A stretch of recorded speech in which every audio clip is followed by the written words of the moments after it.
साक्षात् परब्रह्म तस्मै श्री गुरुवे नमः। सिद्ध सद्गुरुपादाब्जं जननी जनकस्ततः तत्त्वोपदेशकर्तारं नत्वा भक्तिपुरस्सरम्।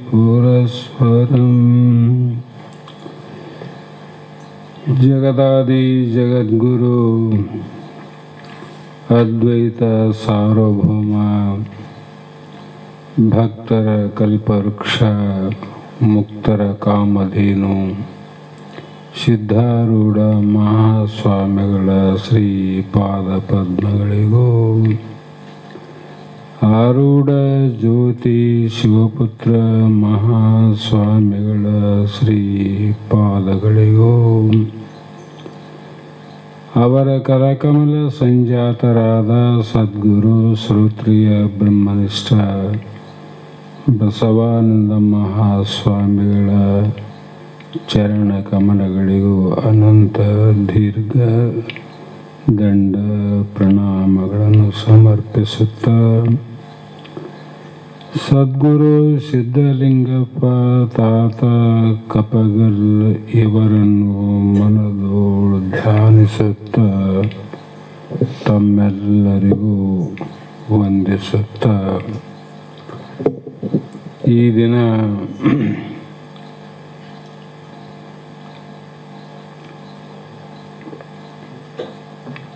ಶ್ರೀಮನ್ ನಿಜಗುಣ ಯೋಗಿಗಳು ರಚಿಸಿದಂಥ ಪರಮಾರ್ಥ ಗೀತೆ ಎನ್ನುವ ಗ್ರಂಥದ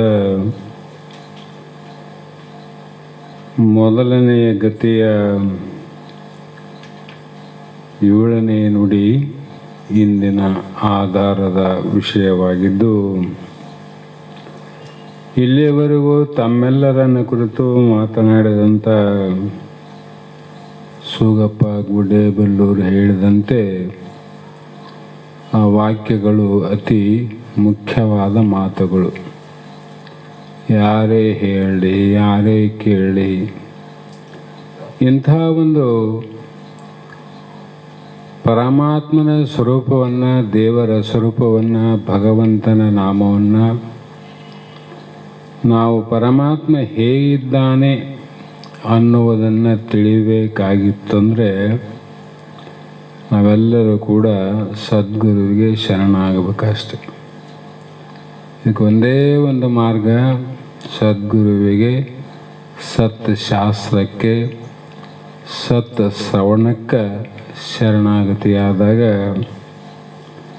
ಆ ಪರಮಾತ್ಮನ ನಿಜವಾದ, ದೇವರ ನಿಜವಾದ ಸ್ವರೂಪ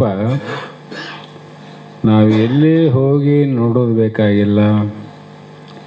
ಯಾವ ತೀರ್ಥ ಯಾತ್ರೆ, ಕ್ಷೇತ್ರ, ಯಜ್ಞ, ಯಾಗಗಳನ್ನು ಮಾಡುವ ಅವಶ್ಯಕತೆ ಇಲ್ಲ. ನಮ್ಮ ಹೃದಯದಲ್ಲೇ ಆ ಪರಮಾತ್ಮನನ್ನು ನಾವು ಪ್ರತ್ಯಕ್ಷ ಕಾಣಬಹುದು. ಇಂಥ ಒಂದು ಕಾಶಿ ಕೈಲಾಸ ಅರಮನೆಯಲ್ಲಿ ಇರುವಂಥ ಪರಮಾತ್ಮನನ್ನು ನಾವು ಮರ್ತ್ಯಲೋಕದಲ್ಲಿ ಸಾಮಾನ್ಯ ಒಂದು ತೊಗಲಿನ ದೇಹವನ್ನು ತೊಟ್ಟು ಬಂದಂಥ ಗುಡಿಯ ನೋಡಿರಣ್ಣ, ದೇವರ ಗುಡಿಯ ನೋಡಿರಣ್ಣ. ಮಹಾತ್ಮರು ಯಾವುದಕ್ಕೆ ಗುಡಿ ಅಂತ ಕರೆದಾರ ಅನ್ನೋದು ಕೇಳ್ತೀವಿ, ಹಾಡ್ತೀವಿ, ಇಲ್ಲಂತಲ್ಲ. ಆದರೆ ಅದರ ಅರ್ಥ ನಮಗೆ ಸತ್ಯ ಆಗಿಲ್ಲ. ಅವರು ಗುಡಿಯ ನೋಡಿರಣ್ಣ, ಎಲ್ಲಿ? ಕಾಶಿ ಕೈಲಾಸದಲ್ಲಿ ಗುಡಿ ಅಲ್ಲ, ತೀರ್ಥಯಾತ್ರೆಯಲ್ಲಿರುವಂಥ ಗುಡಿ ಅಂತ ಹೇಳಿಲ್ಲ. ದೇಹವೇ ಗುಡಿ ಅಂದರು. ಇಂಥ ಒಂದು ಗುಡಿಯಲ್ಲಿ ನಾವು ಗುಡಿಯನ್ನು ಕಟ್ಟೋದು ಬೇಕಾಗಿಲ್ಲ, ಖರ್ಚು ಮಾಡೋದು ಬೇಕಾಗಿಲ್ಲ. ಹೌದಿಲ್ಲ? ಯಾಕಂದರೆ ಈ ಒಂದು ಗುಡಿಯನ್ನು ಹಣದಿಂದ ಕಟ್ಟಕ್ಕೂ ಬರೋದಿಲ್ಲ, ಮತ್ತು ಯಾವ ವಸ್ತುವಿನಿಂದ ಕಟ್ಟಲಿಕ್ಕೆ ಸಾಧ್ಯ ಇಲ್ಲ. ಈ ಒಂದು ಗುಡಿಯನ್ನು ಕಟ್ಟಬೇಕಾದಂಥ ವಸ್ತುಗಳು ಜಗತ್ತಿನಲ್ಲಿ ಎಲ್ಲೂ ಸಿಗುವುದಿಲ್ಲ, ಮರಿಬೇಡ್ರಿ. ಜಗತ್ತಿನಲ್ಲಿ 14 ಲೋಕದಲ್ಲಿ ಎಲ್ಲಾದರೂ ಸಂಚಾರ ಮಾಡ್ರಿ. ವಿಮಾನ ಕೆಟ್ಟದಂದ್ರೆ ಸಾಮಾನು ಸಿಗ್ತಾವ, ರೈಲು ಕೆಟ್ಟರೆ ಸಾಮಾನು ಸಿಗ್ತಾವ, ಟ್ರ್ಯಾಕ್ಟರ್ ಕೆಟ್ಟರೆ ಸಾಮಾನು ಸಿಗ್ತಾವ, ಸೈಕಲ್ ಕೆಟ್ಟರೆ ಸಾಮಾನು ಸಿಗ್ತಾವ. ಆದರೆ ದೇಹ ಕೆಟ್ಟಿತ್ತು ಅಂದರೆ ಈ ಸಾಮಾನುಗಳು ಎಲ್ಲ ಸಿಗುತ್ತವೇನೋ ಅಂದರೆ ಇದು ಮಾನವನ ಸೃಷ್ಟಿ ಮಾಡಿದ ಸಾಮಾನುಗಳಿಂದ ತಯಾರಾದದ್ದು ಗುಡಿ ಇದಲ್ಲ. ಈ ಗುಡಿ ಯಾರ ಕಡೆಯಿಂದ ಆಗ್ಯದಂದರೆ ಇದು ಬ್ರಹ್ಮ ಸೃಷ್ಟಿಯನ್ನು. ಅಂಥ ಸಾಮಾನುಗಳಿಂದ ಕಟ್ಟಿದಂಥ ಗುಡಿ ಆದಂದರೆ ಇದಕ್ಕೆ ಇಲ್ಲಿ ಜಗತ್ತಿನಲ್ಲಿ ಎಲ್ಲೂ ಸಮಾನವಾದ ಸಿಗೋದಿಲ್ಲ. ಅಂದರೆ ಇದು ಎಷ್ಟು ಕೆಮ್ಮತ್ತಿನ ಗುಡಿಯಾದಂಥ ದೇಹ, ಎಷ್ಟು ಬೆಲೆ ಕಟ್ಟಾಗ ಬರೋದಿಲ್ಲ ಇದು. ಕೆಲವೊಂದು ಸಲ ಅಪಘಾತ ಆದ ಸಂದರ್ಭದಲ್ಲಿ ಮಗನೇ ಇರಲಿ ಮಗಳೇ ಇರಲಿ ಅಪಘಾತ ಆಗಿ ಸಾವು ಸಂಭವ ಆದಂಥ ಸಂದರ್ಭದಲ್ಲಿ ಸಾವಿಗೆ ಕಾರಣರಾದಂಥ ವ್ಯಕ್ತಿಗಳು 10 ಲಕ್ಷ ತಗೋ 50 ಲಕ್ಷ ತಗೋಂತಾರೆ. ಕೊಡ್ತೀವಿ. ಆದರೆ ಈ ದೇಹ ಕೊಡೋಕ್ಕಾಗ್ತದೇನು? ಕೋಟಿ ಕೊಡಬಹುದು, ಪುನಃ ಈ ದೇಹವನ್ನು ಕೊಡಲಿಕ್ಕೆ ಆಗೋದಿಲ್ಲ. ಹಾಗಾಗಿ ಅಂಥ ಗುಡಿಯನ್ನು ಮೊದಲೇ ತಯಾರು ಮಾಡಿ ಕಳಿಸೋಣ ಭಗವಂತ. ಇದು ಯಾರು ಕಟ್ಟರೆ ಗುಡಿ? ಭಗವಂತನ ಕಡೆಯಿಂದ ಆದದ್ದು. ಘೋರ ಕುಂಬಾರ ಮಾಡಿದ ಗುಡಿ. ಮತ್ತು ಇದು ಬರೀ ಗುಡಿ ಕಟ್ಟಿ ಹೋಗಿನೇನೋ ಅಂದ್ರೆ ಇಲ್ಲ, ಅದರ ಮೂರ್ತಿ ಸ್ಥಾಪನೆ ಮಾಡ್ಯಾನ ಪರಮಾತ್ಮ. ಮಾಡ್ಯಾನೋ ಇಲ್ಲ? ಜೀವಾತ್ಮ ಅವನು ಪರಮಾತ್ಮ ಸ್ವರೂಪ. ಮತ್ತು ಗುಡಿನ ಆದ, ಮೂರ್ತಿನೂ ಆದ. ಹೌದಿಲ್ಲ? ಇದು ಯಾರೋ ಒಬ್ಬ ವ್ಯಕ್ತಿ ಪ್ರಾಣ ಪ್ರತಿಷ್ಠಾಪನೆ ಮಾಡಿ ಕಳೆ ತುಂಬಿದ್ದಲ್ಲ. ನಾವು ಲೌಕಿಕ ವ್ಯವಹಾರ ದೃಷ್ಟಿಯಿಂದ, ಧರ್ಮಗಳ ದೃಷ್ಟಿಯಿಂದ, ನೀತಿಯ ದೃಷ್ಟಿಯಿಂದ ಆ ವ್ಯಾವಹಾರಿಕವಾಗಿ ನಾವು ಒಪ್ಪಲೇಬೇಕು, ಆ ಪ್ರಶ್ನೆ ಬೇರೆ. ಆದರೆ ಎಲ್ಲರ ಗುಡಿಯಲ್ಲಿ ಮೂರ್ತಿ ಆದಲ್ಲ, ಆ ಮೂರ್ತಿಗೆ ಜೀವ ಕಳೆ ತುಂಬಿದವರು ಯಾರು? ತುಂಬಿದಲ್ಲ ಮಗ. ಅಂಥ ಮೂರ್ತಿ ಜೀವ ಕಳೆಯಿಂದನೇ ಪ್ರತಿಷ್ಠಾಪನೆ ಆದಂಥ ಈ ದೇಹದಲ್ಲಿ ಇರುವಂಥ ಪರಮಾತ್ಮನನ್ನು ನಮಗೆ ಕಾಣವಲ್ಲ, ನೋಡೋಕ್ಕಾಗವಲ್ತು. ಎಲ್ಲೆಲ್ಲೋ ನಾವು ನೋಡ್ತೀವಿ ಅಂದರೆ ಎಲ್ಲೆಲ್ಲೋ ನೋಡ್ತೀವಲ್ಲ, ಇಲ್ಲಂತಲ್ಲ. ಅದು ಸತ್ಯನೋ ಇದು ಸತ್ಯನೋ? ಎಲ್ಲಿಯಾನ ಪರಮಾತ್ಮ ಎಲ್ಲಿಯಾನೋ ಬಲ್ಲಂಥ ಮಹಾತ್ಮರ ಬದಿಯಲ್ಲಾನ. ಬಲ್ಲಂಥ ಮಹಾತ್ಮರಲ್ಲಾದ ನಮ್ಮಲ್ಲಿಲ್ಲ ಅಂತ ಅರ್ಥ ಆಯ್ತಲ್ಲ. ಹಂಗೆ ಹೇಳಿದನವರು. ಅದನ್ನು ಯಾರು ತಿಳ್ಕೊಂತಾರ ಅವರೆಲ್ಲರಲ್ಲಿ ಅವನೇ ನೋಡು ಪರಮಾತ್ಮ. ಎಲ್ಲರಲ್ಲಿ ಯಾಕ್ರಿ? ಅದು ನಾಮ ಕುಲ ಗೋತ್ರ ರಹಿತವಾದದ್ದು ಆತ್ಮ. ಅದಕ್ಕೊಂದು ಕುಲ ಜಾತಿ ವರ್ಣ ಆಶ್ರಮ ಏನಾರ ಲಕ್ಷಣ ಇದ್ದರೆ ಬ್ರಾಹ್ಮಣರಷ್ಟೇ ಆದ, ಶೂದ್ರಲ್ಲಿ ಇಲ್ಲ ಅನ್ನೋದಾಗಿತ್ತು. ಹಾಗಿಲ್ಲಲ್ಲ ಅದು. ಅದು ಹೇಗಿದೆ, ಇವುಗಳನ್ನು ಮೀರಿ ನಿಂತಿದ್ದು. ಮೀರಿದ್ದಂದರೆ ಇದು ಯಾವುದಕ್ಕೂ ನಿಲ್ಕೋದಲ್ಲ. ಅದಕ್ಕಾಗಿ ಅದನ್ನು ತಿಳಿದವರು ಯಾರು ಅವರೆಲ್ಲರಿಲ್ಲಂದ್ರವಿನ ಜಾತಿ ಕುಲ ಗೋತ್ರ ಹೇಳಲ್ಲ. ಅವರು ಎಲ್ಲರಲ್ಲಿ ಅಂಥ ದೇವರನ್ನು, ಮಾತನಾಡುವ ದೇವರನ್ನು, ನಮ್ಮೆಲ್ಲರನ್ನ ನೋಡುವ ದೇವರನ್ನು, ನಮ್ಮೆಲ್ಲರ ಭಾಷೆಯನ್ನು ಅರ್ಥ ಮಾಡಿಕೊಂಡು ಕೇಳುವಂಥ ದೇವರನ್ನು ನಮ್ಮಲ್ಲಿ ಆದಿಲ್ಲ. ಉಳಿದ ದೇವರಲ್ಲಿ ಯಾವೇನು, ಯಾವುದೇ ಇರಲಿ ದೇವರು ಸುಳ್ಳು ಅಂತ ಹೇಳಂಗಿಲ್ಲ. ನಾವು ಅಪಚಾರ ಮಾಡಬಾರ್ದು, ವ್ಯಾವಹಾರಿಕ ಸತ್ತದು. ಇದು ಬಲ್ಲಂಥ ಮಹಾತ್ಮರು ಅದಕ್ಕೆ ಹೇಳಿದ್ರೆ, ಇದು ಮೊದಲೇ ಹೇಳಿಲ್ಲ, ಇದು ನಿಧಿಧ್ಯಾಸನ ಪರವಾದ ಗ್ರಂಥ. ತಪ್ಪು ತಿಳ್ಕೊಬಾರದು, ಸರಿಯಾಗಿ ತಿಳ್ಕೊಬೇಕು. ನಿಧಿಧ್ಯಾಸನ ಇದು ಶ್ರವಣ ಪರವಲ್ಲ, ಮನನ ಪರವಲ್ಲ, ನಿಧಿಧ್ಯಾಸನ ಪರ. ಹಾಗಾಗಿ ಅಂಥ ದೇವರನ್ನು ನಾವು ಮರೆತೀವಿ. ನಮ್ಮ ಖೇಮ್ಲಾಪುರ ಮಠದಲ್ಲಿ ಸದ್ಗುರು ಬಸವಾನಂದ ಮಹಾಸ್ವಾಮಿಗಳ ಅತ್ಯಂತ ಭಕ್ತಿ ಭಾವ ಶ್ರದ್ಧೆಯನ್ನಿಟ್ಟು ತಮ್ಮ ಮನೆಯಿಂದ ಎಷ್ಟೋ ವರ್ಷ ಸದ್ಗುರು ಬಸವಾನಂದರಿಗೆ ಮಠಕ್ಕೆ ಇದ್ದಲ್ಲಿಗೆ ಬುತ್ತಿ ತಂದು ಕೊಟ್ಟಂಥ ಮನೆತನ. ಅವರು ದೇಹ ಬಿಟ್ಟರು. ಅವರ ಹೆಸರು ಶ್ರೀ ಪರಮ ಪೂಜ್ಯ ತಮ್ಮಣ್ಣ ಶಾಸ್ತ್ರಿಗಳಂತ. ತಮ್ಮಣ್ಣ ಶಾಸ್ತ್ರಿ. ಅದಕ್ಕಿಂತ ಪೂರ್ವದಲ್ಲಿ ಮತ್ತೊಬ್ಬರು ಕೊಡ್ತಿದ್ರು. ಅವರು ಖೇಮ್ಲಾಪುರ ಬಿಟ್ಟು ಬೇರೆ ಕಡೆ ಹೋಗಬೇಕಾದ ಪ್ರಸಂಗ ಬಂದಾಗ ತಮ್ಮಣ್ಣ ಶಾಸ್ತ್ರಿ ಹೇಳಿದರು, ನೀವು ಅಲ್ಲಿಂದ ಕೊಡೋದೇನು ಬೇಡ, ಮಠದ ಸಮೀಪ ಮನೆ ಆದ ನಮ್ಮದು, ನಾವೇ ಕೊಡ್ತೀವಿ ಬುತ್ತಿ ಅಂಥೇಳಿ ಅವರು ಪ್ರಾರಂಭ ಮಾಡಿದರು. ನೀವೆಲ್ಲ ನೋಡಿಲ್ಲ ತಮ್ಮಣ್ಣ ಶಾಸ್ತ್ರಿ. ಭಾಳ ಅಗ್ದಿ ಖಡಕ್ ಮನುಷ್ಯ, ಶಿಸ್ತು ಮನುಷ್ಯ, ಮೆಚ್ಚಬೇಕಂತವ್ರ ಮಾತುಗಳನ್ನು. ಸತ್ಯನೇ ಮಾತಾಡೋರು. ಇವತ್ತು ಎಲ್ಲಿಗೆ ಬಂದದ ದೇವರ ಬಗ್ಗೆ ನಾವು ತಿಳ್ಕೊಂಡೇವಂದರೆ, ನಡೆದಾಡುವ ದೇವರಂದ್ರೆ ಕಾಲ ಅದ. ಇವತ್ತು ಕಾಲ ಇಲ್ಲದ ದೇವರಿಗೆ ದೇವರಂತ ಒಪ್ಪಿಕೊಂಡವರು ಕೆಲವು ಮಂದಿ ಯಾರು. ಕಾಲಿಲ್ಲೋಕ. ಕೆಲವರಿಗೆ ಕಣ್ಣಿಲ್ಲ, ಕಣ್ಣೇ ಕಾಣಲಾದಂಥ ದೇವರಿಗೆ ದೇವರಂತ ತಿಳ್ಕೊಂಡವರು ಕೆಲವು ಮಂದಿ ಯಾರು. ಇನ್ನೂ ಕೆಲವು ಜನ ಕಿವಿ ಕೇಳಲಾರ್ದ ಮಂದ ದೇವರಿಗೆ ದೇವರು ಅಂತ ಒಪ್ಪಿಕೊಂಡವರು ಆ ಜಗತ್ತಿನಲ್ಲಿ. ಆತ ಹೇಳ್ತಿದ್ದ, ಸಭೆಯಲ್ಲಿ ಹೇಳ್ತಿದ್ದ, ತಪ್ಪು ತಿಳ್ಕೊಳ್ಳೋ ಅವಶ್ಯಕತೆ ಇಲ್ಲಿಲ್ಲ, ಸತ್ಯವನ್ನು ತಿಳಿಬೇಕಾಗ್ಯದ. ತಿಪ್ಪಿನ ಯಾಕೆ ಕದರ್ತಾನ ಅಂತ ಅರ್ಥ ಏನದ ಅದಿರಲಿ, ಆಮೇಲೆ ಹೇಳ್ತೀನಿ, ಮರೆತು ಹೋಗುತ್ತೆ ಮತ್ತೆ ವಿಷಯ. ಕಾಲಿಲ್ಲದ ದೇವರು ಯಾವರಪ್ಪ ಅಂದರೆ, ಪಲ್ಲಕ್ಕಿಯಲ್ಲಿ ಕುಂದಿರಿಸಿ ಮೆರೆಸುವಲ್ಲ, ಅರ್ಥ ಏನದು?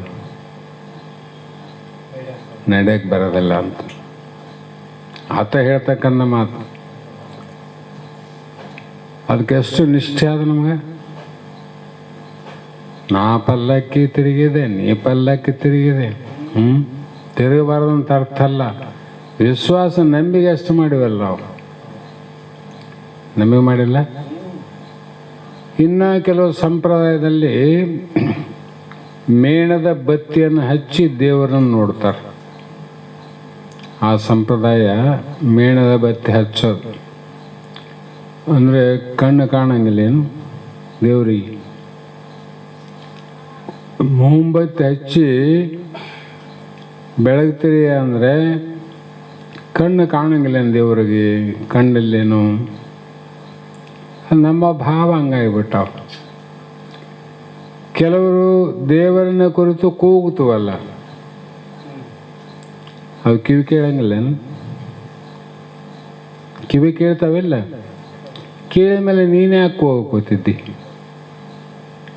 ಅರ್ಥಾತ್ ಈ ರೀತಿ ನಾವು ಹಲವು ಮತಗಾದಗಳು ತಿಳ್ಕೊಂಡಂಗೆ ಈ ಸದ್ಯದ ವರ್ತಮಾನ ಕಾಲದಲ್ಲಿ ಇಷ್ಟು ಮಂದಿ ಇಷ್ಟು ದೇವರು ಅಂತ ತಿಳ್ಕೊಂಡೇವು ನಾವು.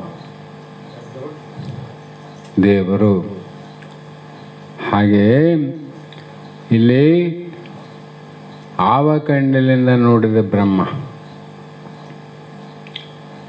ಆ ಬ್ರಹ್ಮನನ್ನು ತಿಳಿಬೇಕಾದ್ರೆ ಅದು ತಿಳಿಯುವಂಥ ಸಾಧನಗಳು ಕೂಡ ಆ ಪರಮಾತ್ಮನ ಕೊಟ್ಟ.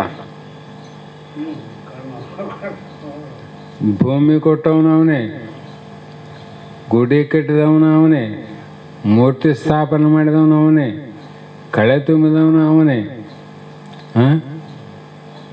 ಮತ್ತು ಅದಕ್ಕೆ ಬೇಕಾಗುವಂಥ ಪೂಜಾ ವಿಧಾನದ ಸಾಮಾನುಗಳನ್ನು ಕೊಟ್ಟು ಏನು ಹೊರಗಿನಿಂದ ತರಬೇಕಾಗಿಲ್ಲ. ಇಲ್ಲಿ ಹೊರಗಿನ ಕಳಸ, ಹೊರಗಿನ ಕೂಸ, ಹೊರಗಿನ ವಿಭೂತಿ, ಹೊರಗಿನ ಭಸ್ಮ ಯಾವ ಬೇಕಾಗಿಲ್ಲ, ಎಲ್ಲ ನಮ್ಮೊಳಗಾವ. ಅಂಥ ಒಂದು ಸರಳವಾದ, ಎಷ್ಟು ಸರಳ ಇದು ವೇದಾಂತ. ಯಾರಿಗೆ ಸರಳ? ಕೇಳಿದಾಗಲೇ ಹೇಳಬೇಕು ಜನಕನಂದದಿ. ಜನಕ ಮಹಾರಾಜನಿಗೆ ಸರಳ ಆಯ್ತಿದು, ಉಳಿದವರಿಗೆ ಬಹಳ ದುರ್ಲಭದ.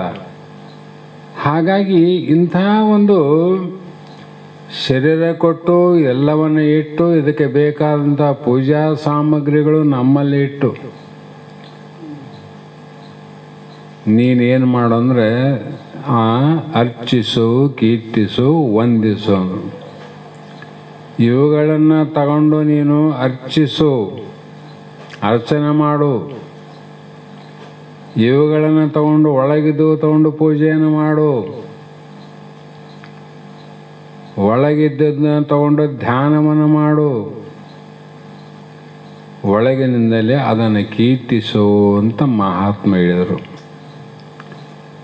ಅವ್ರು ಹೇಳಿದ್ದು ಎಲ್ಲಿ ಸಂಬಂಧ ಬಂದದಂದರೆ ಈಗ ನಮಗೆ ಸಂಬಂಧ ಬಂದದ. ಇಲ್ಲೇನು ಬೇರೆ ಯಾವುದನ್ನ ಗುಡಿಯಾಗ ಕುಂತಿಲ್ಲ, ಯಾವುದೋ ಮೂರ್ತಿ ನೋಡೋಕೆ ಕುಂತಿಲ್ಲ, ಯಾವುದನ್ನು ಸ್ಥಾಪನೆ ಮಾಡಿಕೊಂಡಿಲ್ಲ. ಏನಾದಿಲ್ಲಿ ಮೊದಲೇ ತಯಾರು ಮಾಡ್ಯಾನ. ಗುಡಿಯನ್ನು ನೋಡಿರಣ್ಣ, ಈ ದೇಹ ಎಂಬ ಗುಡಿಯನ್ನು ನೋಡಿರಣ್ಣ. ಹಾಗಾಗಿ ಅಂಥ ಒಂದು ನಮ್ಮ ಅಂತರಂಗದಲ್ಲಿ ಇರುವಂಥ ಬ್ರಹ್ಮ ಪರಮಾತ್ಮನನ್ನು ನಾವು ನೋಡಬೇಕಾಗಿದ್ದರೆ ಅದಕ್ಕೆ ಸಾಧನಗಳು ಯಾವುವು ಅಂದರೆ, ಪ್ರಥಮದಲ್ಲಿ ಮನುಷ್ಯ ದೇಹ ಸಾಧನ. ಪ್ರಥಮದಲ್ಲಿ ಮನುಷ್ಯ ದೇಹ ಬರದೇ ಇದ್ದರೆ ಈ ಅಂತರಂಗದ ಗುಡಿಯಲ್ಲಿರುವ ದೇವರನ್ನು ಕಾಣಕ್ಕೆ ಬರೋಂಗಿಲ್ಲ. ಪ್ರಥಮದಲ್ಲಿ ಮನುಷ್ಯ ಜನ್ಮ. ಮನುಷ್ಯ ಜನ್ಮ ಬಂದರೂ ಕೂಡ ಮೋಕ್ಷದ ಆಪೇಕ್ಷೆ ಉತ್ಪತ್ತಿ ಆಗೋದು ಎರಡನೇ ಸಾಧನ, ಮುಮುಕ್ಷತ್ವಂ. ಮೊದಲು ಮನುಜತ್ವಂ, ಮುಮುಕ್ಷತ್ವಂ. ಮೋಕ್ಷದ ಆಪೇಕ್ಷೆ ಬೇಕಲ್ರಿ. ಜಗತ್ತಿನಲ್ಲಿ ಮಾನವರಾಗಿ ಹುಟ್ಟಿದಂಥ ಪ್ರತಿಯೊಬ್ಬರಿಗೂ ಒಂದು ಮಾತು ಹೇಳ್ತೀನಿ, ಲಕ್ಷ್ಯದಗಿಡ್ರಿ. ಅವರಿಗೆ ಆಪೇಕ್ಷಾ ಇಚ್ಛೆ, ಮೋಕ್ಷದ ಆಪೇಕ್ಷೆ ಇಲ್ಲದಿದ್ರೂ ಪರವಾಗಿಲ್ಲ, ಬೇರೆ ಯಾವುದಾದ್ರೂ ಒಂದಿಲ್ಲ ಒಂದು ಆಪೇಕ್ಷೆ ಇದ್ದೇ ಇರ್ತದೆ. ಆಪೇಕ್ಷೆ ಇಲ್ಲದ ಮನುಷ್ಯರು ಯಾರ್ಯಾರ? ಕಿವುಡನಿರಲಿ, ಕುಂಟನಿರಲಿ, ಬಂಟನಿರಲಿ, ಶ್ರೀಮಂತಿರಲಿ, ಬಡವರಿರಲಿ. ನೀವು ಮೋಕ್ಷದ ಆಪೇಕ್ಷೆ ಇಲ್ಲದಿದ್ರೂ ಪರವಾಗಿಲ್ಲ, ಬೇರೆ ಆಪೇಕ್ಷೆಗಳಿಲ್ಲೇನು ಅಂದರೆ ಆಪೇಕ್ಷೆ ಇಲ್ಲದೆ ಮನುಷ್ಯ ಇರಕ್ಕೆ ಬರೋಲ್ಲ ಅಂತ ಮೊದಲೇ ತಿಳ್ಕೊಬೇಕು. ಆಪೇಕ್ಷೆ ಇಲ್ಲದಂಥ ಜೀವಿಗಳು ಮನುಷ್ಯರಲ್ಲಿ ಯಾರಿಲ್ಲ. ಪ್ರಾಣಿಗಳಿಗೆ ಆಪೇಕ್ಷೆ ಆದಂದ್ರೆ ಮನುಷ್ಯನಿಗೆ ಹಂಗಿಲ್ಲ.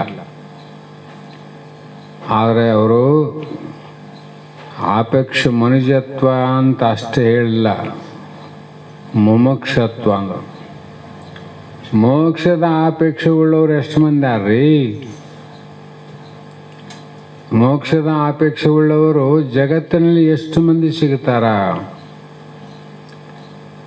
ಬಹಳ ಮಂದಿ ಇಲ್ಲ. ಮೋಕ್ಷದ ಇಚ್ಛೆ ಇಲ್ಲ ಅಂತಲ್ಲ, ಮೋಕ್ಷದ ಇಚ್ಛೆ ಇಲ್ಲ, ಅಪೇಕ್ಷೆ ಅದ. ಮೋಕ್ಷದ ಅಪೇಕ್ಷೆ ಇಲ್ಲ. ಬೇರೆ ನಾವು ಒಂದೊಂದು ಅಪೇಕ್ಷೆ ಒಂದೊಂದು ಹಲವು ಮನಸ್ಸು ಅವ. ಎಲ್ಲರ ಮನಸ್ಸು ಒಂದೇ ಪ್ರಕಾರ ಕಂಡರೂ ಕೂಡ ಮನಸ್ಸಿನಲ್ಲಿರುವಂಥ ಅಪೇಕ್ಷೆಗಳು ಭಿನ್ನ. ಅಪೇಕ್ಷೆ ಬೇರೆ ಬೇರೆ. ಈ ಅಪೇಕ್ಷೆಗಳು ಯಾಕೆ ಬೇರೆ ಬೇರೆ ಆದವು? ಎಲ್ಲರಿಗೂ ಒಂದೇ ಇರಬೇಕಾಗಿದೆ. ಎಲ್ಲರೂ ಗೋವಿಂದ ಗೋವಿಂದ, ರಾಮ ರಾಮ ರಾಮ ರಾಮ ಅನ್ಬೇಕು. ಎಲ್ಲರೂ ಶಿವ ಶಿವ ಶಿವ ಶಿವ, ಬ್ರಹ್ಮ ಸಿದ್ಧಾರೂಢ ಅನ್ಬೇಕು. ಎಲ್ಲರ ಮನುಷ್ಯರೇ, ಎಲ್ಲರ ಮನಸ್ಸಾವಲ್ಲ. ಎಲ್ಲರೂ ಒಂದೇ ಯಾಕೆ ನುಡಿಯಂಗಿಲ್ಲ ಅಂದರೆ ಅದು ಹಿಂದಿನ ಜನ್ಮದ ಸಂಸ್ಕಾರ ಬೇಕಾಗ್ಯದ. ಪೂರ್ವ ಅಂದರೆ ಇದಕ್ಕಿಂತ ಬರೋಕ್ಕಿಂತ ಮುಂಚೆ. ಹಿಂದೆ ಅಂದರೆ ಏನು ಭಾಳ 1000 ವರ್ಷ ಬೇಕಾಗಿಲ್ಲ. ನಮ್ಗೊಂದು 60 ವರ್ಷ ಆಗಿದೆ ಅಂದರೆ 60 ವರ್ಷ ಹಿಂದಿನ ಜನ್ಮ.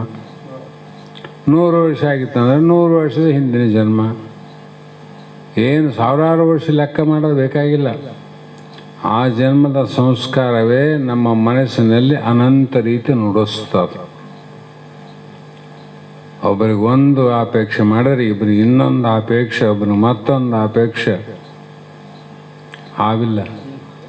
ಹಾಗಾಗಿ ಇದಕ್ಕೆಲ್ಲ ಕಾರಣ ಏನು ಅಂತ ಅರ್ಥ ಮಾಡಿದಾಗ ನಿಮಗೆ ಗೊತ್ತಾಯಿತು. ಈ ಒಂದು ಪಾರಮಾರ್ಥ ಗೀತೆ ಎನ್ನುವಂಥದ್ದು ಇದು ಸಾಮಾನ್ಯವಾದ ವಿಷಯ ಅಲ್ಲ. ಇದು ಮೋಕ್ಷದ ಮಾರ್ಗ. ಮನುಷ್ಯ ಜನ್ಮ ಬಂತು, ನನಗೆ ಮೋಕ್ಷದ ಅಪೇಕ್ಷೆ. ಆದರೆ ಮೋಕ್ಷದ ಅಪೇಕ್ಷೆ ಯಾಕೆ ಪಡ್ತಿದ್ದೆ ಅಂದರೆ ನಿನ್ನ ಹಣೆ ಬರ ಜೀವ ಹೋಗಿ ಗೊತ್ತಾಗ್ತದೆ. ಇಲ್ಲೇ ಸಾಯುವಾಗ ಜೀವ ಹೋಗ್ತದಲ್ಲ, ಅವಾಗೇ ಇಲ್ಲಿ ಗೊತ್ತಾಗುತ್ತ ಎಷ್ಟು ದುಃಖ ಆದವು ಅಂತ ಗೊತ್ತಾಗ್ತದೆ. ನಮಗನಿಸದ ಆಡಾಡ್ತಾ ಹೋಗ್ಬಿಟ್ಟ, ಮಾಡ್ತಾ ಹೋಗ್ಬಿಟ್ಟ, ಕುಂತಲ್ಲೇ ಹೋದ, ನಿಂತಲ್ಲೇ ಹೋದ ಅಂತ ನಮಗನಿಸ್ತದ. ಆ ಹೋಗುವಾಗ ಅಲ್ಲಿಂದ ಎಳ್ಕೊಂಡು ಹೋಗುವಾಗ ಆಗ ಶಿಕ್ಷೆ ನೋಡಿದ್ರೆ ಅವಾಗ ಗೊತ್ತಾಗ್ತದೆ. ಪೊಲೀಸರು ಕಳ್ಳನನ್ನೇ ಹಿಡಿತಾರೆ, ಹುಡುಕ್ತಾರೆ. ಅವಾಗೇನು ಕಳ್ಳಗೇನು ಭಯನಿಲ್ಲ, ಯಾಕೆ ಸಿಕ್ಕಿಲ್ಲ ಇನ್ನು. ಅವ್ರು ಹುಡುಕ್ತಾರ, ಇವನು ಸಿಕ್ಕಿಲ್ಲ, ಕೈಗೆ ಸಿಗಲಾರ್ದೆ ಇವನಿಗೆ ಶಿಕ್ಷೆ ಕೊಡ್ತಾರೆ. ಇನ್ನು ಸಿಕ್ಕ ಮೇಲೆ ಅಲ್ಲ. ಅದಕ್ಕೆ ದೇವದೂತರು, ಯಮದೂತರು, ಮೃತ್ಯುದೇವತೆ, ಕಾಳ ಕರಾಳರ ಸೈನ್ಯ ಏನದ, ನಿನ್ನ ತಪ್ಪು ಎಷ್ಟಾವ ಅವ್ನು ನೋಡ್ಕೊಂತಿರ್ತಾರೆ. ಸಿಗಲಿ ಅಂತ ಕಾಯ್ತಾರ. ಸಿಗಲಿ. ಅವರು ಹುಡುಕೋದಿಲ್ಲ ಅಂತ ಅಲ್ಲ, ಹುಡುಕಲ್ಲ ಲೆಕ್ಕಪತ್ರ ಹೆಂಗೆ ಸಿಗ್ತದ? ಚಿತ್ರಗುಪ್ತರಲ್ಲಿ ಅವರು ಸಿಗೋದಿಲ್ಲ. ನೀ ಕೊನೆಗೊಂದೇ ಸಿಗುತ್ತಲ್ಲ, ಯಾವಾಗ ದೇಹ ಬಿಟ್ಟು ಹೋಗುವಾಗ. ಆವಾಗ ನೋಡು, ನಿನ್ನ ಎಳ್ಕಂಡು ಮನೆಯಲ್ಲಿ ಅಡಗಿದ್ದಲ್ಲ ಎಷ್ಟು ದಿವಸ, ವನದಲ್ಲಿ ಅಡಗಿದ್ದಲ್ಲ ಎಷ್ಟು ದಿವಸ, ಎಲ್ಲೆಲ್ಲೋ ಅಡಿಗೆ ಕುಂತಿದ್ದೆ, ಕೈ ಸಿಗಲಾರ್ದ ಒಂದು ದಿವಸ ಸಿಕ್ಕರೆ ಮನೆಯಿಂದ ಎಳ್ಕೊಂಡು ಹೋಗ್ತಾರೆ. ಏನು ಪೂಜೆ ಮಾಡಿ ಕರ್ಕೊಂಡು ಹೋಗ್ತಾರೆ ನಿನ್ನ. ಎಳ್ಕಂಡು ಇಲ್ಲಿಂದನೇ ಶುರು ಮಾಡ್ತಾರ. ಇಲ್ಲಿಂದನೇ ಬೂಟಗಾಲೇ ಒದ್ದಿತಾರ, ಕೋಲಲ್ಲೇ ಬಡಿತಾರ. ಅನಂತ ರೀತಿಯಿಂದ ಬಡಿದು ಜೈಲಿಗೆ ಕರ್ಕೊಂಡೋಗಿ ಬಾಗಿಲು ಮುಚ್ಚಿ ಜಡಿತಾರೆ. ಅಲ್ಲಿ ಹೊಡ್ತಾ ಭಾರಿ ಅದು. ಮಂದ್ಯಾಗ ಹೊಡೆಯವು ಸಣ್ಣ ಹೊಡ್ತಾ ಜೈಲಿನಾಗ ಬಾಗಿಲು ಮುಚ್ಚಿ ಹೊಡಿತಾರಲ್ಲ, ಎದುರು ಬಿದ್ರು ನಿಂತು ಬೆಲ್ಟ್ ಹಾಕಿ, ಅದೊಂದು ರೂಮ್, ಸ್ಟ್ರಾಂಗ್ ರೂಮ್ ಅಂತ ಇರ್ತದೆ, ಬಾಗಿಲು ಮುಚ್ಚಿ ಹೊಡಿತಾರೆ. ನಿನ್ನೆ ಯಾರಿಗೊಬ್ರು ಹೊಡೆದಾರೆ, ಟಿ ವಿ ನೋಡೇನ. ಅದ್ರಂಗೆ ಈ ದೇಹದಿಂದ ಕರ್ಕೊಂಡು ಸುಮ್ಮನೆ ಕರ್ಕೊಂಡು ಹೋಗ್ತಾರೆ, ದಾರಿ ಶುರು ಮಾಡ್ತಾರೆ. ಆ ಲೋಕದಲ್ಲಿ ನೀವು ಮಾಡಿದ ಎಣಿಕೆಗಳನ್ನು ನೋಡಿ ನೋಡಿ ನೋಡಿ ನಿನಗೆ ಜಡಿಯುವಂಥ ಏನು ಸಮಯ ಅದಲ್ಲ, ಆ ಹೊಡೆತ ತಾಳಲಾರ್ದ, ಆ ಬಾಧೆಯನ್ನು ತಾಳಲಾರದ ದುಃಖ ಏನಾಗ್ತದಲ್ಲ, ಆ ದುಃಖ ಸಹಿಸಲಾಗದು. ಒಮ್ಮೆ ಒಂದು ಸಲ ಆದರೂ ತಾಳದಾಗಲ್ಲ, ಅಂಥ ಹೊಡ್ತಾವು. ಅಂದ್ರೆ ನಮಗೇನು ಅನಿಸ್ತದ, ಯಾರು ನೋಡ್ಯಾರ ಯಾರು ನೋಡ್ಯಾರಂತ ನೀವು ಚದಾಮಂದಿರಿ ಅಂತೇಳಿ ಪರಮಾತ್ಮ ಅವನ ದೊಡ್ಡ ಚಿತ್ರಗುಪ್ತನ ಇಟ್ಟು ನೋಡು. ಜೈಲಲ್ಲಿ ತಪ್ಸ್ಕೊಂಡು ಹೋಗಬಾರ್ದಂತ ಜೈಲ ಅಧಿಕಾರಿಗಳನ್ನು, ಜೈಲಿನಲ್ಲಿ ಸಿಬ್ಬಂದಿಗಳನ್ನು ಪ್ರತಿಯೊಬ್ಬರು ಕಟ್ಟೆಚ್ಚರಿಟ್ಟಿರ್ತಾರೆ, ಹಗಲು ರಾತ್ರಿ ಪಾಳೆ. ಅಷ್ಟೆಲ್ಲ ಯಾಕೆ ಜೈಲಿಗಾರಲ್ಲಿ ಬಾಗಿಲನ್ನ ಬಂದ್ ಮಾಡ್ಯಾರ? ಯಾಕಷ್ಟು ಮಂದಿ ಬೇಕು? ತಪ್ಸ್ಕೊಂಡು ಓಡ್ತಾರಂತ. ಜೈಲಧಿಕಾರಿಗಳು ಗೊತ್ತದ ಯಾವ ತಪ್ಪು ಮಾಡ್ಯಾನ ಆ ಶಿಕ್ಷೆಯನ್ನು ತಾಳಲಾರ್ದ ಓಡಿ ಹೋಗೋ ಪ್ರಯತ್ನ ಮಾಡ್ತಾರಂತ ಮೊದಲೇ ಗೊತ್ತಿರ್ತದ. ಗೊತ್ತಿದ್ದೆ ಆ ಜೈಲಿನಲ್ಲಿ ಹಿಂಗಂತ ಕಟ್ಟಿಸಿ ಬಂದೋಬಸ್ತ್ ಮಾಡ್ತಾರೆ. ಅದಕ್ಕೆ ಭಗವಂತನು ಗೊತ್ತಿಲ್ಲದೇನದ ಈ ಮಂದಿ ತಪ್ಸ್ಕೊಂಡು ಹೋಗ್ತಾರ ಅಂತ ತಿಳ್ಕೊಂಡು ಅಧಿಕಾರಿಗಳನ್ನಿಟ್ಟ. ಯಮ, ಧರ್ಮ, ಇವರಲ್ಲ ಕಾಳ, ಕರಾಳ, ಮೃತ್ಯುದೇವತೆ ಮತ್ತು ಚಿತ್ರಗುಪ್ತರನ್ನೋರೇ ಅಧಿಕಾರಿಗಳು. ಈಗ CC ಕ್ಯಾಮ್ರಾ ಬಂದ ಓಡಿ ಹೋದ್ರೆ ಕಂಡು ಹಿಡಿತಾರಲ್ಲಿ. ಇವ್ರು ಹೋದ ಜೈಲಿಗೆ ಯಾರು ಬಂದ, ಯಾಕಡೆಯಿಂದ ಓಡಿ ಹೋದ, CC ಕ್ಯಾಮ್ರಾದಾಗ ಹುಡುಕ್ತಾರ. ಇವರು ಮಾಡೋದೇನದ, ಅವ್ರು ನಿರಾಕಾರ, ಚಿತ್ರಗುಪ್ತರ ಆಕಾರ ಅದೇನು, ನಿರಾಕಾರ ಇದ್ದು ನಿನ್ನ ಆಕಾರ ಎಲ್ಲವನ್ನು ತಿಳ್ಕೊಂತೊಂಡು ಅವೇ ಹೆಂಗಿರ್ಬೋದು ಕ್ಯಾಮ್ರಾ. ಚಿತ್ರ ಅಂದ್ರೇನು? ಅವನೊಬ್ಬ, ಗುಪ್ತ ಅನ್ನೋನೊಬ್ಬ. ಪ್ರತಿಯೊಬ್ಬ ಮಾನವನ ಜೀವಿಗಳ ಮನಸ್ಸಿನಿಂದ, ವಾಣಿಯಿಂದ ಮತ್ತು ಶರೀರದಿಂದ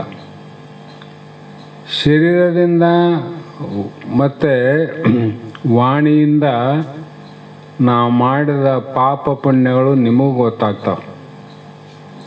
ಯಾರೋ ಒಬ್ರು ಏನೋ ಮಾಡ್ತಾರಂದ್ರೆ ಇವ್ರು ಪುಣ್ಯಾತ್ಮರು, ಇವರು ಪಾಪಿಗಳಂತ ಗೊತ್ತಾಗ್ತದೆ. ಏನು ದೊಡ್ಡ ವಿಷಯ ಅಲ್ಲ ಅದು. ನಮಗೆ ಗೊತ್ತಾಗುತ್ತಂದ್ರೆ ಅವ್ರಿಗೆ ಗೊತ್ತಾಗಲ್ಲೇನದು, ಅದು ಸಹಜ. ಅದಕ್ಕಾಗಿ ಶರೀರದಿಂದ, ವಾಣಿಯಿಂದ ಮಾಡಿದಂಥ ತಪ್ಪುಗಳನ್ನ, ಪಾಪ ಕಾರ್ಯಗಳನ್ನ, ಪುಣ್ಯ ಕಾರ್ಯಗಳನ್ನ ಲೆಕ್ಕಪತ್ರ ಬರೆದಿಡೋನು ಯಾರು? ಚಿತ್ರ.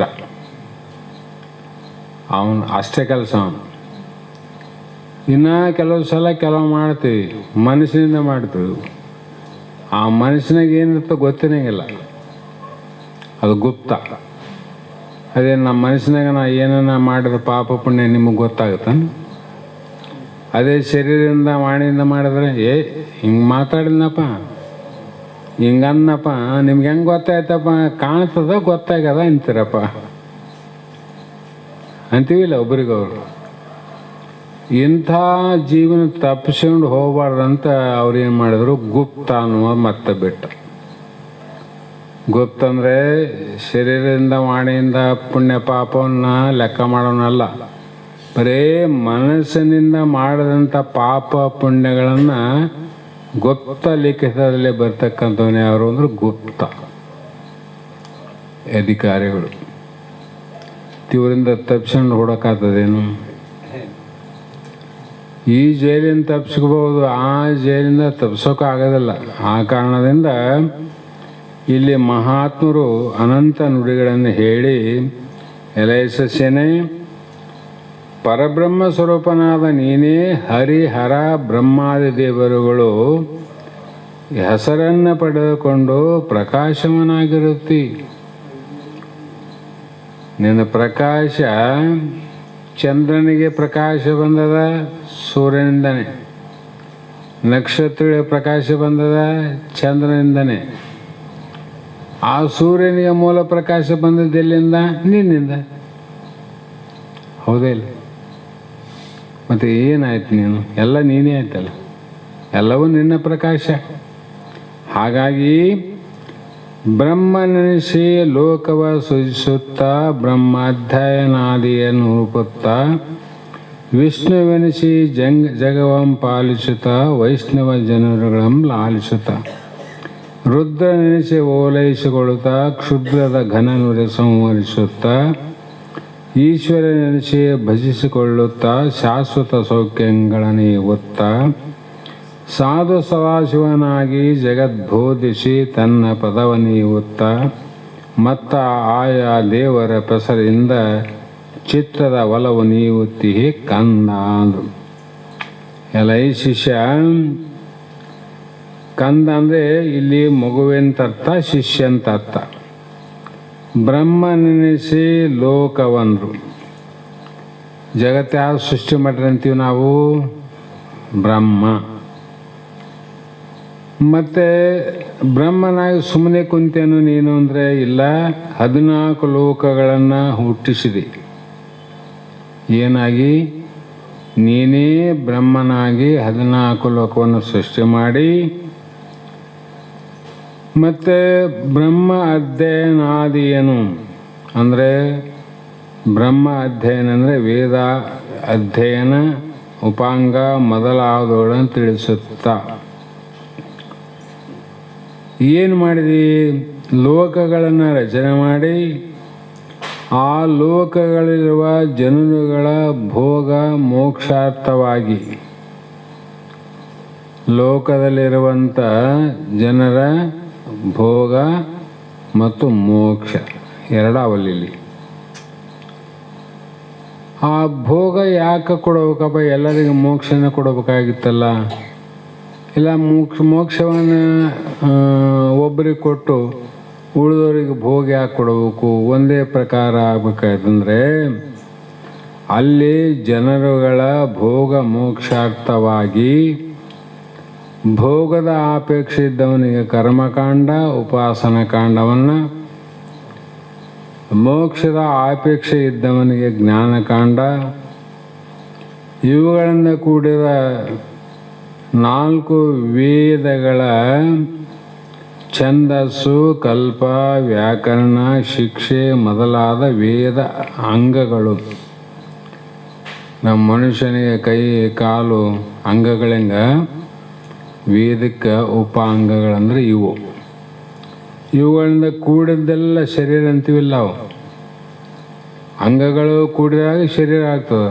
ರುಂಡ ಒಂದಿತ್ತು ಅಂಗ ಇದ್ದಿಲ್ಲ ಅಂದರೆ ಶರೀರ ಅಂತೀವಿ, ಅದಕ್ಕೆ ಬರೀ ರುಂಡ ಅಂತೀವಿ. ಮತ್ತು ಅಂಗಾಂಗಗಳಿದ್ದು ರುಂಡ ಇದ್ದಿಲ್ಲ ಅಂದರೆ ಅದನ್ನು ಉಪಯೋಗ ಇಲ್ಲ. ಅದಕ್ಕೆ ವೇದ ಶಿರೋಭಾಗ, ಅದರ ಉಪಕಾಂಡಗಳು ಇವು. ಈ ವೇದಗಳನ್ನು ಅಧ್ಯಯನ ಮಾಡಿಸುವಂಥ ಅವನಾದಿ ಅಂದರೆ ನೀನೇ ಅಲ್ಲ. ವೇದಾಧ್ಯಯನ ಯಾರು ಮಾಡ್ಸಕತ್ತಾರೆ? ಈಗ ನೀನೇ ಅಂತ.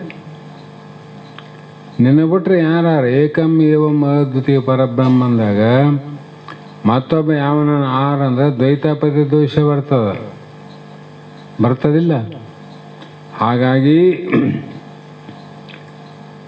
ಒಳಗೆ ರಜೋಗುಣ, ಹೊರಗೆ ಸತ್ವಗುಣೋಪಾದಿಯಿಂದ ಏನೋ ವಿಷ್ಣುವೆನಿಸಿ ಜಗವಂ ಪಾಲಿಸುತ್ತಾ, ವೈಷ್ಣವ ಜನರುಗಳನ್ನು ಲಾಲಿಸುತ್ತಾ, ರುದ್ರನೆನಿಸಿ ಓಲೈಸಿಕೊಳ್ಳುತ್ತಾ, ಶೂದ್ರರ ಘನವನುರೇ ಸಂಹರಿಸುತ್ತಾ, ಹೀಗೆ ಕೆಟ್ಟ ಪಾಪಗಳನ್ನು ಸುಟ್ಟು ಬೂದಿ ಮಾಡವನು ನೀನೆ. ಸತ್ವರಜತಮಗಳೆಂಬ ತ್ರಿಗುಣಾತ್ಮಕ ಉಪಾದಿಯಿಂದ ನೀನು ಈಶ್ವರನೆನಿಸಿಕೊಂಡವ ನೀನೆ. ಈಶ್ವರಂತ ಅನ್ನಿಸಿಕೊಂಡದಲ್ಲದೆ ಎಲ್ಲರಿಂದ ಆರಾಧನೆಯನ್ನು ಮಾಡಿಸಿಕೊಳ್ಳುತ್ತಾ, ನಾವು ಪೂಜೆ ಮಾಡ್ತೀವಲ್ಲ ಎಲ್ಲರೂ, ಸುಮ್ಮನೆ ಮಾಡ್ತೇವೆ ನಾವು. ಅಲ್ಲಿ ಇದೆ, ಆದರೆ ಏನಿದೆ ಅದು ಗೊತ್ತಿಲ್ಲ. ಒಟ್ಟು ಒಂದು ಇದೆ ಅಂತ ಮಾಡಕತ್ತಿ. ಇದೆ ಅನ್ನೋದಿಲ್ಲ, ಇಲ್ಲಂತ ಯಾರು ಮಾಡಲ್ಲ. ಒಟ್ಟು ಇದೆ, ಏನಿದೆ ಅಂದರೆ ಗೊತ್ತಿಲ್ಲ ಅಂದವನು. ಏನಿದೆ ಅಲ್ಲಿ ಅದು ಗೊತ್ತಿಲ್ಲಲ್ಲ. ಅಲ್ಲಪ್ಪ, ಮತ್ತು ಇದೆ ಅಂತಿದ್ದೆ, ಏನಾದ್ರೆ ಗೊತ್ತಿಲ್ಲ ಅಂತಿದ್ದಿ, ಮತ್ತು ಇದು ಮಾಡಿದ ಪ್ರಯೋಜನ ಅಂತ ಅವ್ರು ಕೇಳ್ತಾರೆ. ಅವಾಗ ಇಲ್ರಿ ಎಲ್ಲರೂ ಇದೇ ಏನಾದರೂ ಇದೆ ಅಂತ ಕೇಳೀನಿ, ಅದಕ್ಕೆ ನಾನು ಅವ್ರ ಮಾತು ಕೇಳಿನಂದ. ನಿನಗೆ ಯಾರು ಹೇಳಿದರು ಅಂದ್ರೆ ಇಂಥ ಪೂಜಾರಿ, ಮಲಾರ್ ಪೂಜಾರಿ ಹೇಳಿದ ನನಗೆ. ಅವರಲ್ಲೇ ಉಳ್ಳ ಪೂಜಾರಿ ಬಿಟ್ಟದ, ಏನಪ್ಪ ಪೂಜಾರಿ ಹಿಂಗೆಲ್ಲ ಹೇಳಿದ್ದಂತಲ್ಲ, ಏನು ಆದಂತ ಹೇಳಿದ್ದಂತಲ್ಲ, ಏನಾದಂತ ಹೇಳಿದ್ದಿ ಅಂತ ಕೇಳಿದ್ರೆ, ಇಲ್ಲಪ್ಪ ನನಗೂ ಗೊತ್ತಿಲ್ಲ. ನಿನಗೆ ಯಾರು ಹೇಳಿದ್ರು? ಆತ ಹೇಳಿದ್ನಂದ. ಇನ್ನೊಬ್ಬತ್ತು ಹೇಳ ನನಗೆ. ಆತನ ಕೇಳಿದರು, ಏನೋ ಹಿಂಗೆ ಹೇಳಕ್ಕಂತ. ಇಲ್ಲಪ್ಪ ನನಗೂ ಗೊತ್ತಿಲ್ಲ, ನನಗೆ ಯಾರು ಅಂದರು, ಅವ್ರು ಅಂದಂಗೆ ನಾನು ಅಂದೆ. ನಾನು ಇದೇನಾಯಿತು, ಇದು ಬಹಳ ಗದ್ಲಿಗೆ ಬಿದ್ದಿದ್ದಿಲ್ಲ ಜಗತ್ತು. ಅದು ಹೇಳ್ತದ, ಪ್ರತ್ಯಕ್ಷ ಕಂಡರೋ ಪ್ರಮಾಣಿಸಿ ನೋಡಂತ ಶಾಸ್ತ್ರಗಳು ಹೇಳ್ತಾವ. ನಾನು ಪ್ರತ್ಯಕ್ಷ ಇಂಥದ್ದು ಕಂಡಿನಿ, ಇಂಥದ್ದು ನೋಡೀನಿ, ಇಂಥದ್ದು ಕೇಳೀನಿ ಅಂತೇಳಿ ಮಾತಾಡಿದ್ರೆ ಅದಕ್ಕೆ ಬಹಳ ಒಳ್ಳೆಯದು. ಅವ್ರು ಹೇಳಿದ್ರು, ಅವ್ರು ಕೇಳಿದ್ರು. ಬಸವಣ್ಣಂದ್ರು ಹೇಳ್ತಿದ್ರು, ಕೇಳಿದ್ರಲ್ಲ ಇದಕ್ಕೆ ಹುಟ್ಟಿದ್ದೆ ನೀನಂತಿದ್ದತ್ತ. ನೀನು ಅವ್ರು ಕೇಳಿದ್ದು ಅವ್ರು ಹೇಳಿದ್ದು ಹೇಳಕ್ಕೆ ಹುಟ್ಟಿದ್ದೆ, ನೀನೇನ ತಿಳ್ಕೊಳಕ್ಕೆ ಹುಟ್ಟಿದ್ದೆ ಅಂತ. ಯಾಕಂದ್ರೆ ಇದು ವೇದ ಅಧ್ಯಯನ ಮಾತಾಡ. ಅದಕ್ಕೆ ಮಹಾತ್ಮ ಹೇಳಿದರು, ಇದೆ ಅಂದರೆ ಇದೆ. ಅದು ಯಾವ್ದು ಇರೋದು ಅಂದರೆ ಸಾಯಲಾರ್ದು ಇರ್ಬೇಕಲ್ಲ. ಇಷ್ಟೇ ಗೊತ್ತಾಗಲ್ತು ನಮ್ಗೆ. ಇದೇ ಇದೆ ಅಂತೀವಿ. ಇದೆ ಅಂದರೆ ಏನು, ಅದು ಸಾಯಲಾರ್ದಂತ ಅರ್ಥ ಇದಲ್ಲ. ಅಷ್ಟು ಹೇಳೋ ತಾಕತ್ತು ನಮಗಿಲ್ಲ. ಆ ತಾಕತ್ತು ಬರ್ಬೇಕಾದ್ರೆ ಇಷ್ಟೆಲ್ಲ ಬೇಕು ನೋಡಿ. ಆ ತಾಕತ್ತು ಬರ್ಬೇಕಾದ್ರೆ ಇಷ್ಟು. ಇಲ್ಲೇನಾಗ್ಯದ, ಇದೇನೋದು ಅಷ್ಟೇ ಗೊತ್ತು, ಯಾವುದಾದ ಅಂಬುದು ಗೊತ್ತಿಲ್ಲ. ಅದಕ್ಕೆ ಗುರುಗಳು ಹೇಳಿದ್ರು, ಇದೇಪ್ಪ ಅದು ಯಾವುದು ಗೊತ್ತಿಲ್ಲಲ್ಲ ಅದನ್ನು ನಿಮಗೆ ಹೇಳ್ತಾನೆ ಅಂತೇಳಿ ನಮಗೆಲ್ಲ ಉಪದೇಶ ಮಾಡಕತ್ತಾರೆ. ಅದಕ್ಕೆ ಗುರು ಬ್ರಹ್ಮ, ಗುರು ವಿಷ್ಣು, ಗುರುದೇವ ಮಹೇಶ್ವರ, ಗುರು ಸಾಕ್ಷಾತ್ ಪರಬ್ರಹ್ಮ ಅಂದರು. ಇಲ್ಲಿ ಸಮಯ ಆದಂಗೆ ಆಗ್ಯದ. ನಾಳೆ ದಿನ ಮತ್ತೆ ವಿಚಾರ ಮಾಡೋಣ ಅನ್ನುವಂಥ ಮಾತನ್ನು ಹೇಳಿ ಇವತ್ತಿನ ಶಾಸ್ತ್ರದ ವಾಕ್ ಪುಷ್ಪಗಳನ್ನು ಮಂಗಲ ಆದ ನಂತರ ಗುರುಪಾದಕ್ಕೆ ಸಮರ್ಪಿಸಿ ಧನ್ಯರಾಗೋಣ ಅನ್ನೋ ಮಾತನ್ನು ಹೇಳ್ತಾ ಮಂಗಲವನ್ನು ಹೇಳ್ರಿ.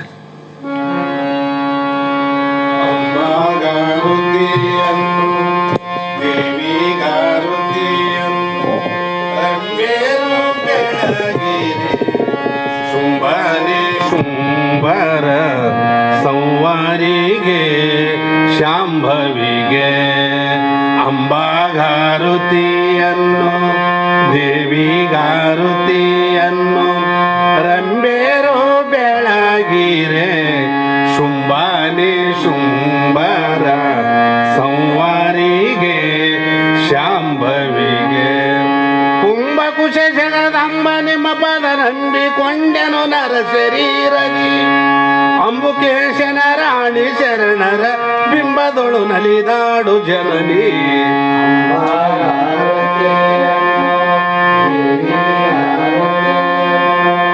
ರಂಬೇರೋ ಬೆಳಗಿರೆ ಶುಂಭಾನಿ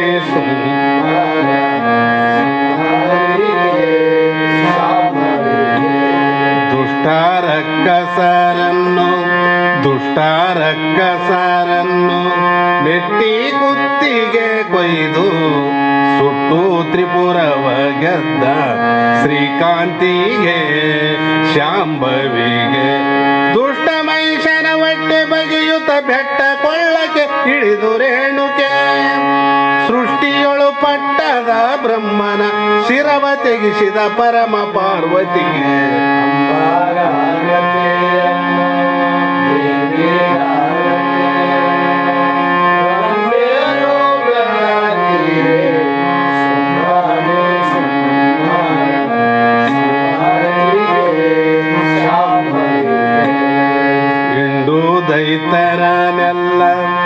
ಇಂಡು ದೈತರನೆಲ್ಲ ಚಂಡಾಡಿ ಕೊರಳೋಳು ರುಂಡಮಾಲೆಯ ಧರಿಸಿದ ಚಾಮುಂಡಿಗೆ ಶಂಕರಿಗೆ ಮಂಡಲದಿ ಮೆರೆವಂತ ಬಣ್ಣರ ತುಂಡು ಮಾಡಿದ ಕಣ್ಣ ದೇವತೆ ಕುಂಡಳಿಸಿ ಸುನಾಳಧೀಶನ ಕಂಡೆ ನಿಮ್ಮಯ ಪಾದ ನೇತ್ರದಿ ಅಂಬಾಗಾರುತಿಯನ್ನು ದೇವಿಗಾರುತಿಯನ್ನು